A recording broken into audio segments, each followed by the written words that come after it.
যবে থেকেই আন্দোলন শুরু হয়েছে, যখনই আমরা দেখেছি বিভিন্ন রাত দখলের মিছিল, অনেক মিছিলের বেশিরভাগ মিছিলেই তোমাকে দেখা গেছে। না না, সবগুলোতে যাইনি, যেগুলোতে পেরেছি সেগুলোতে। তো এখন যে পরিস্থিতিতে দাঁড়িয়ে রয়েছে, ডাক্তারদের যা যা ডিমান্ড ছিল তার মধ্যে অনেকটাই মেনে নেওয়া হয়েছে, কিন্তু এখনও যে ডিমান্ডগুলো ফুলফিল হয়নি সেটাকে সামনে রেখে তারা আজকে এই যে মিছিল অভিযান করছে। তো তোমরা কি সেটাকে সাপোর্ট করছো নাকি তোমাদের আরো অন্য কোনো বক্তব্য আছে? তোমরা মানে কারা? সাধারণ মানুষ। সাধারণ মানুষ। তুমি নিজেকে এখন যেভাবে যে জায়গায় দাঁড়িয়ে যা পরিচয় দিতে চাও? দেখো, আমাকে লোকে প্রাথমিকভাবে অভিনেত্রী হিসেবেই তো জানে। তো আমাদের কাজের জায়গাটাও তো খুব গন্ডগোল হয়ে আছে, বহু বছর ধরেই হয়ে আছে। সেইটা নিয়ে আমি 4 বছর আগে বলেছিলাম, তখন কিন্তু সেটাকেও বন্ধ করা হয়েছিল। তো যে কোনো কর্মক্ষেত্রে মানুষ তো এটা কাজ করতে যায়, সুতরাং বাড়ি থেকে বেরিয়ে আমি কাজ করতে যাচ্ছি, আমি আমার রুজি রুটি রোজগার করতে যাচ্ছি। সেই জায়গাটা যদি মানে নোংরা হয়, সেখানে মানুষ কাজটা করবে কিভাবে? ঠিক এই মেয়েটার যেই কাজের জায়গায় যেই নোংরামির এগেনস্টেও কথা বলতে গিয়ে আজকে এই পরিণতিটা হলো, তো সেইখানে তো মানে এইটা ভয় পেয়ে থাকবে সাধারণ মানুষ যে অন্যায়টা দেখলেও আমি বলবো না বাবা। আমি যদি এই অন্যায়ের প্রতিবাদ করি তাহলে কে জানে আমাকে যদি রেপ করে খুন করে দেয়। সেই জন্যে অন্যায়টা অনেকে আছে মুখ বুজে মেনে নেয়, হয় মেনে নেয় বা মানিয়ে নেয় যে ঠিক আছে চলতা হ্যায়, চলে যাচ্ছে, ঠিক আছে আমি দেখতে পাচ্ছি না হচ্ছে। আমাদের এই প্রফেশনটা আজকে ডাক্তারের এইখানটায় এইসব কিছু হলো, আমাদের এই ইন্ডাস্ট্রিতে কিছুটা মাননীয় মেনে নিলেন। এবার এরকম প্রত্যেকটা জায়গায় অফিস বলো, শিক্ষা প্রতিষ্ঠানগুলো বলো, শিক্ষা প্রতিষ্ঠান আমরা তো খুব মনে করি শিক্ষক খুব উঁচু ইয়ে, আজকে শিক্ষা তো রাস্তায়, আর শিক্ষা বিক্রি হচ্ছে।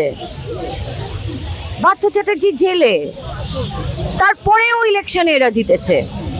তাহলে মানুষের মগজ, মানুষ এত ভয়ে আছে, তাদেরকে যে একটা থ্রেটের মধ্যে রাখা হয়েছে, ভোটটা কিন্তু এখানে দিতে হয় মাসিমা কাকিমা, এই থ্রেট কালচারটাই চলছে। এত তো সাহস নেই এদের। আমার থ্রেটটা কি হবে? Hidden threat. আমি যেই কাজটা করি আমাকে সেই কাজটা করতে দেওয়া হলো না, ঠিক আছে, হলো না হলো না হলো না করে একটা মানুষের মানে এটা একটা অন্য রকমের রেপ, বুঝলে তো? সাইলেন্টলি তোমাকে মারা, তোমাকে দিনের পর দিন কোণঠাসা করা, তোমাকে স্লো পয়জন করে মারা। হয় তুমি একদম ভেঙে চুরে শেষ হয়ে যাও, নয় তুমি বলো হ্যাঁ আমার ভুল হয়ে গেছে, আপনারা যা বলবেন আমি করব, বা আমাকে একটু আপনাদের দলে নেবেন, আমিও আপনাদের হয়ে মিছিলে হাঁটবো শাসক দলের। আজকে শ্রীলেখা এত বছর ধরে কাজ করেছে, কোনোদিন শ্রীলেখার মুখে কেউ কোনো খারাপ কথা শোনেনি, আমি বলতামও না। কোনোদিন শ্রীলেখার এই প্রতিবাদী সত্তাটাকে দেখেনি, বলতামও না। মা লক্ষ্মীকে মা চণ্ডী হতে হয়, সমাজটা করে দেয়, সবাই লক্ষ্মীই থাকে, কিন্তু এই অস্ত্রটা হাতে তুলে নিতে হয়। তো আমি তো আমার এই ইন্ডাস্ট্রিতে আমি তো কোনো 2 নম্বরই কিছু করিনি, আমায় তো ইডি ডাকে না, আর আমি বেশ করেছি। যদি কাউকে কিছু বলে থাকি না, শি ডিজার্ভস দ্যাট।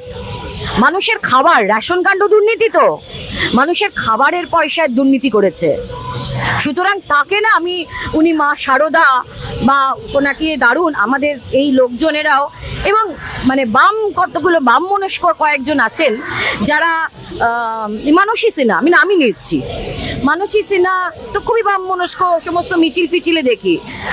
যখন গো ব্যাক এই স্লোগান ঋতুকে দেওয়া হলো, তখন উনি ফেসবুকে একটা পোস্ট লিখলেন, সবার হয়ে তোর কাছে ক্ষমা চাইছি ঋতু। এই দুগ্গিবাজি লোকজনকে না, এরা আরো বেশি ভয়ঙ্কর, এরা ব্যালেন্স রেখে চলে। একে একটুখানি চটিয়েছিলাম, বাবা দাঁড়াও, আর একটু পরে একে একটু করে একে একটু ব্যালেন্স করে নিলাম। সো আমার ভাষাটা এটাই থাকবে। আমি যেই ভাষায় কাউকে বলেছিলাম তাকে আমি পার্সোনালি হোয়াটসঅ্যাপ করেছিলাম। আমার রাইট টু প্রিভেসি নষ্ট করেছে তারা, এবং মানুষ গালাগালি দেয় না, একটা ওই পর্যায়ে গেলে তখন গালাগাল দেয়। আর যে কোনো আন্দোলনের ভাষার না গালাগাল হতে পারে, জায়েজ। নবারুণ ভট্টাচার্যের কবিতাও আমি পোস্ট করে দিয়েছিলাম।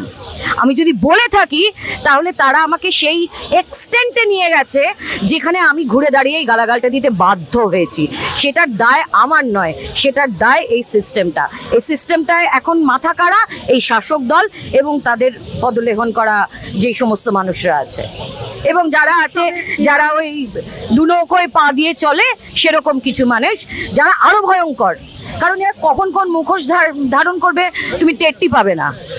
সে তোমার সাথে ডিমান্ড জাস্টিস করে মিছিলে হাঁটবে, তারপরে আবার সে বলবে আহারে তুই শঙ্খবাজি এই করেছে, তোকে খুব অন্যায় করেছে রে। সুতরাং আমি এদেরকে আরো বেশি ভয় পাই।